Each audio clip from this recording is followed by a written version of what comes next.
សួស្តីបងប្អូនកន្លែងខ្ញុំក៏មានប្រេងម៉ាស៊ីន15ខ្សែដែរណាបងប្អូនប្រេងពុយហើយនេះខ្ញុំរៀបចំ6លីត្រជូនបងប្អូនគាត់បានខមកកំងណាខឲ្យខ្ញុំរៀបចំជូនហើយដាក់ផ្ញើឲ្យគាត់ហ្មងពេលដែលខ្ញុំបានវិការច្បាប់គឺខ្ញុំថតជូនគាត់ភ្លាមអត់ឲ្យបងប្អូនបារម្ភឲ្យបងប្អូនភ័យទេថាខ្ញុំគ្រាន់តែផុសឲ្យគ្មានអីវ៉ាន់លក់អត់ទេបងប្អូនអីវ៉ាន់ខ្ញុំមានប៉ិតណាបងប្អូនហើយប្រេងម៉ាស៊ីននេះប្រេងពុយ15ខ្សែក្រៅពីហ្នឹងខ្ញុំមានច្រើនដែរបងប្អូនទៅតាមសេរីឡានបងប្អូនណាបងប្អូនសេរីកៅជាងសេរី01 02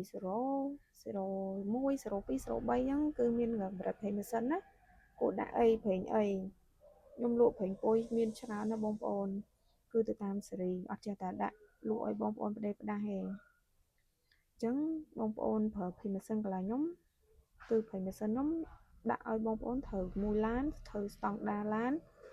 ឲ្យត្រូវនឹងឆ្នាំបងប្អូនពេលដែលបងប្អូនប្រើវាហើយគឺធ្វើឲ្យបើសិនឡានបងប្អូននិយាយតាមត្រង់ទៅបងប្អូនប្រេងម៉ាស៊ីនខ្ញុំល្អកាលណាប្រើល្អទៅប្រេងម៉ាស៊ីនយើងស្អាតទៅអញ្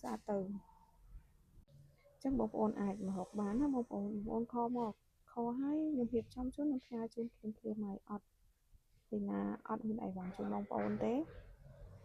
ហើយខ្ញុំសួរបងប្អូនទៀតបានបងប្អូនឡានសេរីអីម៉ាកអីមានតែបយអត់សួរតតិចបងប្អូនបាទខ្ញុំជ្រើសរើសប្រេងម៉ាស៊ីនឲ្យត្រូវចំនួនឡានបងប្អូន